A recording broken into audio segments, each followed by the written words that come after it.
जिसने अपनी युद्ध कुशलता से सन 1206 से 1227 के बीच एशिया और यूरोप के एक बड़े हिस्से को जीत लिया था। चंगेज खान का नाम सुनकर अच्छे अच्छे सूरमाओं के पसीने छूट जाते थे। चंगेज खान और उसकी सेना जिस भी क्षेत्र से गुजरती थी, अपने पीछे बर्बादी की कई कहानियां छोड़कर चली जाती थी।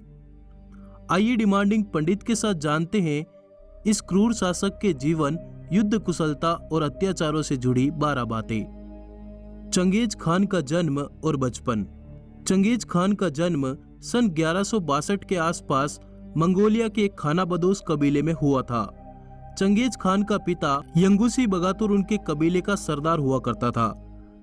जब चंगेज खान मात्र 10 वर्ष का था तो उसके पिता का देहांत हो गया और अपनी पत्नी और 7 बच्चों को अनाथ छोड़कर उसका पिता दुनिया से चला गया। अनाथ होने के बाद भी चंगेज खान मेहनत करता चला गया और बढ़ता चला गया।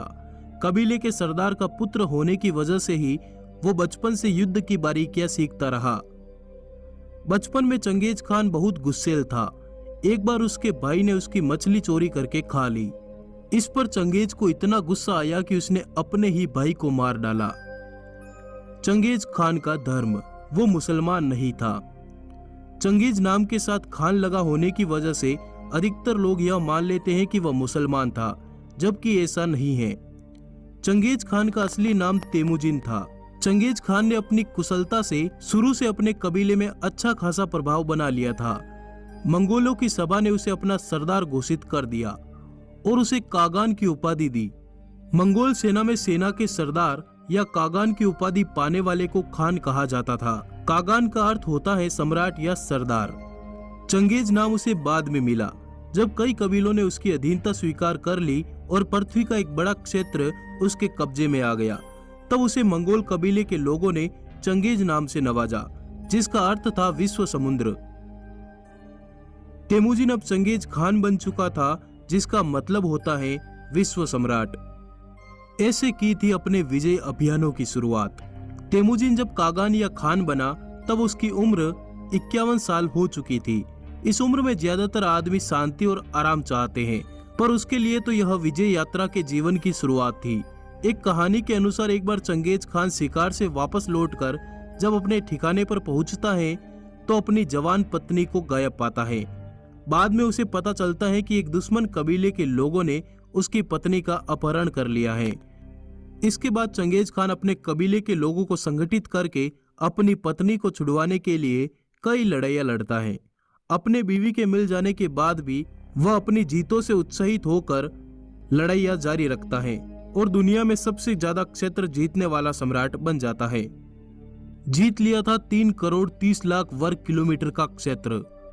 चंगेज खान ने 1206 से 1227 के बीच दुनिया के एक बड़े हिस्से पर कब्जा कर लिया था, जिससे उसका साम्राज्य लगभग 3 करोड़ 30 लाख वर्ग किलोमीटर में फैल चुका था, अर्थात पूरी दुनिया के 22% भाग में फैला हुआ था।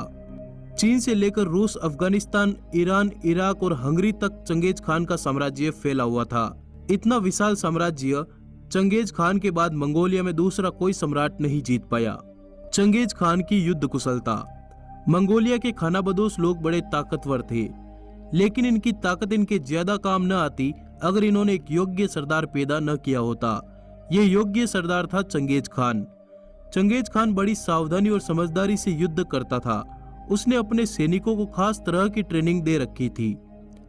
सबसे ज्यादा वह घोड़ों को सिखाता था और इस बात का खास इंतजाम किया था कि युद्ध में एक घोड़े के मरने के बाद दूसरा घोड़ा फौरन सैनिकों के पास पहुंच सके, क्योंकि उस समय युद्ध में तेजी के लिए घोड़ों का बहुत ज्यादा महत्व था।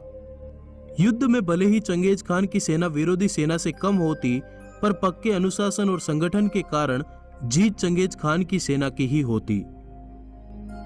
4 करोड़ लोगों की मौत का जिम्मेदार था चंगेज खान। चंगेज खान को एक तो उसके साम्राज्य विस्तार तो दूसरा उसकी क्रूरता के लिए जाना जाता है।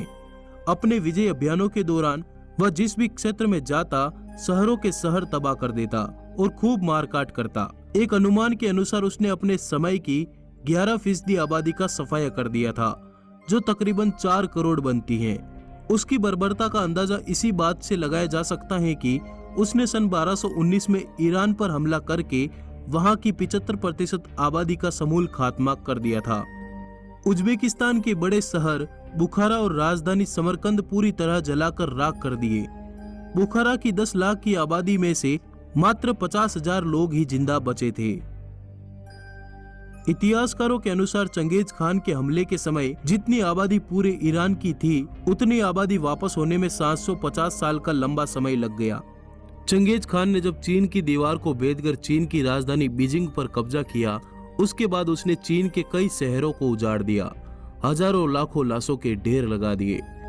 इन बातों से आप अंदाजा लगा सकते हैं कि चंगेज खान कितना क्रूर और निर्दयी था। चंगेज खान भारत आते आते लौट गया। चंगेज खान ने ईरान में जिस राजा खारजम पर हमला किया था, उसका लड़का जलालुद्दीन भागकर सिंध नदी तक चला आया और दिल्ली दरबार में आश्रय लेने चला गया। उधर दिल्ली के सुल्तान इल्तुतमिश ने चंगेज खान के डर से जलालुद्दीन को आश्रय देने से साफ मना कर दिया। पहले चंगेज खान की योजना थी कि वह भारत को रोंदते हुए भारत के बीच में से गुजरे और असम के रास्ते मंगोलिया लौट जाए, पर दिल्ली के सुल्तान इल्तुतमिश के हार मानने के बाद और बीमारी के कारण वह वापस लौट गया। इस तरह उत्तर भारत एक संभावित और भयानक बर्बादी से बच गया। वासना का भूखा था चंगेज खान। चंगेज खान जिस भी क्षेत्र को जीतता था, उसके पराजित योद्धाओं की पत्नियों और बेटियों की नंगी परेड करवाता था। वह उन स्त्रियों का चयन करता था जिसके साथ उसे हम बिस्तर होना होता था। महिलाओं को वह उनकी छोटी नाक, लंबे रेशमी बाल और मधुर आवाज से पसंद करता था। बाकी बची स्त्रियों को अपने अधीनस्थ अधिकारियों और सेनापतियों की छावनी में भेज देता था। जीवित है चंगेज खान के 1.5 करोड़ वंशज।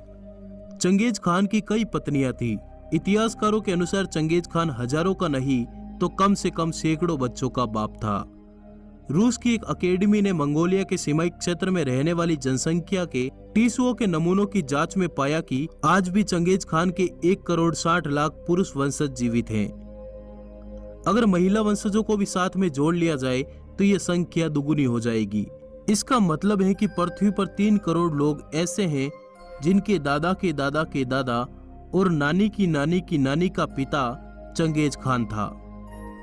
चंगेज खान का धार्मिक दृष्टिकोण।